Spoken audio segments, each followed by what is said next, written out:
김평묵. 서양과 일본을 똑같은 도덕의 무리로 보고 이를 물리쳐야만 공명의 도와 나라를 지킬 수 있다고 주장한 위정척사의 실질적 주도자이다. 1866년 고종 3년에 들어서자 나라는 온통 시끄러웠다. 조정에서는 천주교인을 잡아 죽이고 천주교 서적을 불태웠으며 독일, 미국의 배들은 우리나라 연해에 표류해 오기도 하고 통상을 요구해 오기도 하였다. 문을 꼭 닫아 걸고 살아온 은둔의 나라에는 무엇인가 폭발할 것 같은 팽배감이 감돌았다. 이해 7월에 드디어 한 사건이 터졌다. 미국의 상선 제너럴 세먼호가 대동강을 거슬러 올라와 우리나라 사람들을 깔보며 노략질을 일삼자 그곳 강력의 군사와 백성들이 습격하여 불태워버렸다. 8월에 들어서는 불란스 신부 등 천주 교도를 탄압했다는 구실로 불란스 함대가 서울의 턱 및 양화진에까지 침입해왔다가 물러갔고 곧이어 강화도를 점령하였다. 이에 조정에서는 강화를 주장하는 파와 일시 파천하여 끝까지 싸우자는 파로 갈라져 결정을 못 내리고 있었다. 이때 조정에서는 많은 제자들을 거느리고 유생들에게 영향력을 발휘하는 화서 이항로에게 동부 성지에 벼슬을 내려 조정으로 불러 올렸다. 화서는 병든 몸으로 제자 중암 김평묵과 성제 유중교를 데리고 조정에 나왔다. 그리고 그는 사직서를 올리면서 강화를 하자는 쪽은 적변인, 싸우자는 쪽은 국변인으로 나누어 극렬한 문투로 설파하면서 전수설을 주장했다. 또 당시 그의 문인 양흔수는 강화도 수비대장으로 적과 맞서고 있었다. 일단 한바탕 싸움을 벌인 뒤에 불란스 함대는 물러갔다. 화서 일행은 적이 퇴각한 소식을 듣고 벼슬길에는 나아가지 않고 서울을 물러나왔다. 그리하여 이들 화서 문인을 중심으로 한 전통 유림들은 척사위정 운동을 본격적으로 벌이기 시작했다.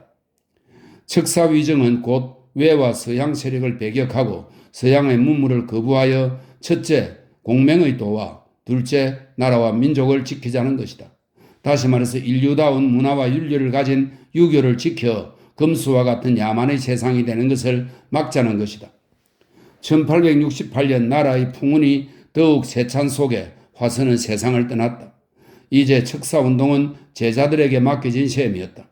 화서의 수제자는 바로 중암 김평묵이었다. 중암은 안동 김씨의 세도 정치가 한창일 적에 포천 시우촌에서 태어났다.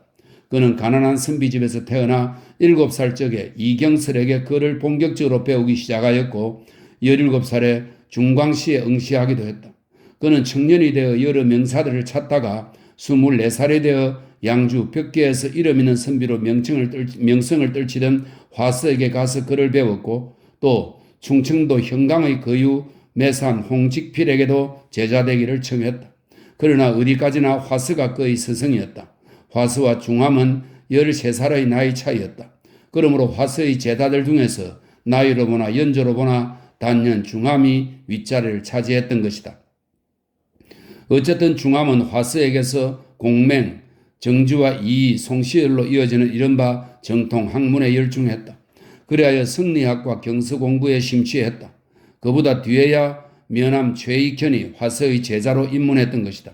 그는 화서의 제자로 스승의 지시에 따라 정통성을 밝히는 화동 합편 강목 같은 역사책을 엮기도 했고 스승의 의록을 모은 화서 아언을 만들기도 하였고 이단을 배척하는 벽사 변정을 짓기도 하였으며 그동안 또 외아들을 잃는 비극을 겪기도 하였다.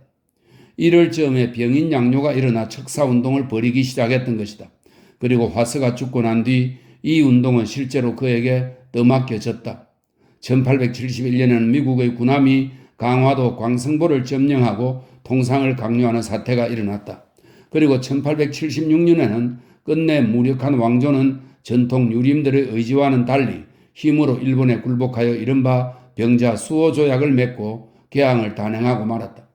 이런 마당에서 전통 유림들은 행동이 결여된 단순히 그들끼리만 모여 입씨름만 부리기에는 시대 상황이 너무 절박하다고 생각했다. 이에 중암은 옛적에는 화서의 제자였고 지금은 그의 제자들인 홍제구, 유인석, 유중학 등에게 척화상소를 벌이라고 지시했다. 그는 후배인 최익현과 함께 막후에서 척화상소 운동을 지휘했던 것이다. 이리하여 경기도와 강원도 유생들이 중심이 되어 개항을 반대하고 조정 정책을 비난하는 상소를 올렸는데 이 상소문을 중함 자신이 써서 그의 사위 홍제구를 소수로 하여 올리게 했던 것이다. 이 상소의 몇 구절을 보면 이러하다.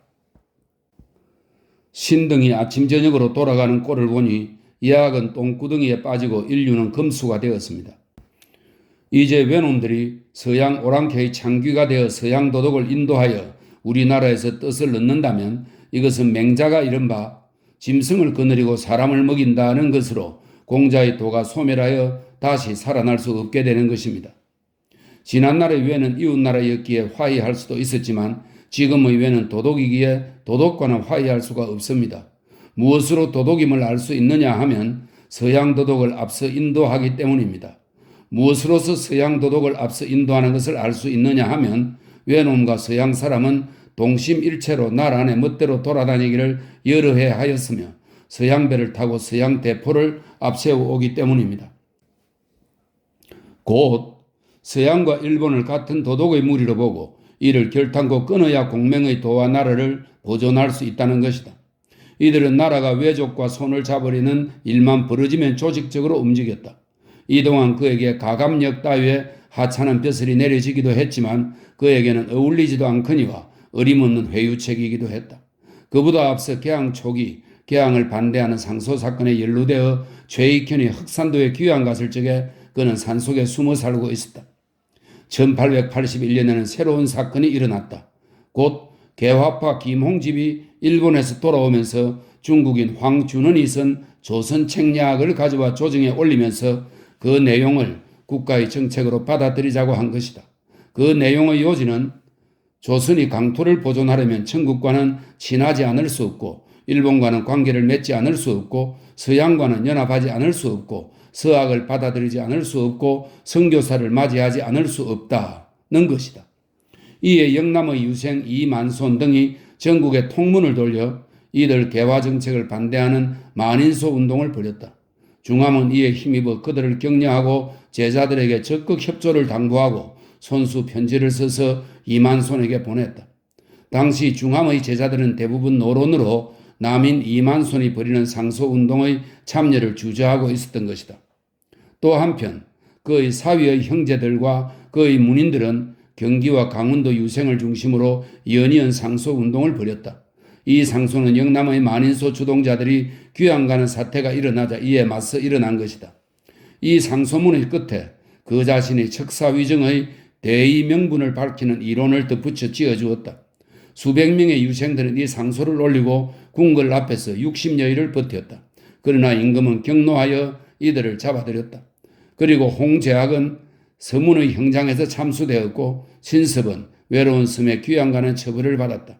조사 결과 영남 만인소와 홍제학의 상소가 모두 그의 지위로 이루어졌고 또 부소 등이 역시 그의 소작임이 밝혀지자 그는 잡혀가 모진매를 맞고 일단 풀려났다가 다시 나주의 지도로 귀양가는 몸이 되었다. 63살의 나이였다. 그가 섬에서 귀양살이하고 있는 동안에도 많은 제자들이 유배지를 찾아들었고 찾아온 제자들에게 척사위중의 길을 계속해서 역설했다. 이듬해 이모군란이 일어나서 흥선대원군이 잠시 집권하자 척화의 뜻을 같이 하고 있던 중함을 유배에서 풀어주었다.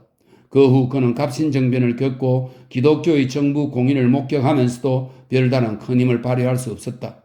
이제 꺼져가는 왕국을 책만 읽던 그들로서는 어찌할 수가 없었을 것이다. 그는 이런 나라의 꼴을 눈으로 보고 몸으로 겪으면서 가슴속에 열기를 사기다가 73살의 나이로 세상을 하직했다. 그의 죽음은 곧 척사위정의 정신적 지주를 잃은 셈이다. 곧 초기의 이항로, 2기의 김평묵 두 지도자에 이어 제3기의 시대로 접어들었다고 볼 수 있다. 제3기의 척사위정 운동은 대체로 이들 화서문인을 중심으로 볼 적에 두 갈래로 형성되었다고 하겠다. 하나는 최익현 중심의 의병활동이었고 다른 하나는 유인석 중심의 의병활동이었다. 1894년 동학 농민혁명이 일어나자 이들은 산발적으로 혁명군을 토벌하는 의병으로 나섰다. 그리고 이어 가보경장으로 단발령이 개화정권에 의해 단행되자 이들은 의병투쟁을 본격화했다. 유인석은 제천을 중심으로 민용호는 강원도를 중심으로 의병투쟁을 벌였다가 뒤에는 연합 세력을 형성했다.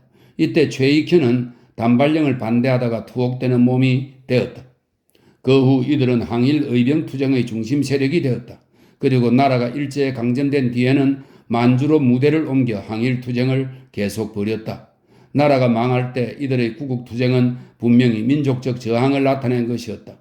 그 중에서도 일제의 침략이 본격화되는 시기에 살면서 현실 대처의 이론을 폈던 김평묵의 행적은 값진 것이다. 그가 만일 1894년대에 살아 있었더라면 그의 제자들을 중심으로 한 전통 유림의 의병투쟁은 더 활기를 띄었을지도 모른다. 그러나 이런 긍정적인 평가 이외에 그들의 현실 인식을 좀 더 냉철하게 평가하여야 할 것이다. 앞에서 조금씩 그들의 행동 의지와 자세를 알아보았지만 그들은 너무 보수 성향을 짙게 풍기고 있었다. 첫째는 나라와 민족보다도 유교 이념을 먼저 지키려는 이론으로 치우쳐 있었다는 점이다. 그들은 공명의 도가 없어지는 나라는 금수의 지경으로 떨어지므로 나라의 존재의 의의가 없다고 본 것이다. 둘째, 개화파와 동학 농민 세력이 주장한 양반의 타파, 문벌의 타도 및 토지 독점의 배제 등을 반대, 봉건제도의 모순까지도 질서와 존비를 내세워 옹호하려 들었다는 것이다. 그리하여 그들은 개화파도 외나 세한과 손을 맞잡고 나라를 팔아먹으려는 것으로 돌려 그들과 싸웠고, 동학 농민 세력도 양반에 반항하는 무리로 치부하여 의병에 모여드는 농민 세력을 가려내 처형하기도 했다. 그리하여 국민 일체감으로 강력한 침략 세력과 싸워야 할 마당에 많은 다른 세력을 적으로 돌렸던 것이다. 셋째는 주변의 정세에 너무 어두웠고 자체의 힘을 가늠하지 못한 백면스승의 범주를 벗어나지 못했다는 점이다. 그들은 일본의 동양이나 서양의 국력을 알아보아 대처할 줄을 몰랐으며 과학 문명이 어떠한 것인지 탐구하여 이에 대처하는 쪽에는 전혀 무관심했다. 또 적어도 우리나라의 국방력을 어느 정도로 유지하여 침략 세력과 맞서야 하는 것인지에 대해서도 전혀 무지했다. 다만 의기 하나로 싸웠을 뿐이다. 이것은 적어도 침략 세력에 대항하는 민족 세력으로서는 많은 결함을 지니게 되는 것이리라. 그렇기에 오늘날 이들 1차 의병 이전의 저항정신을 높이 평가하면서도 민족 주체라는 면에서는 다소 논란의 대상이 되고 있고 보수 지향성이 너무 강한 단순한 기존 체제의 고수를 위한 세력이었다고 평가되는 것이다.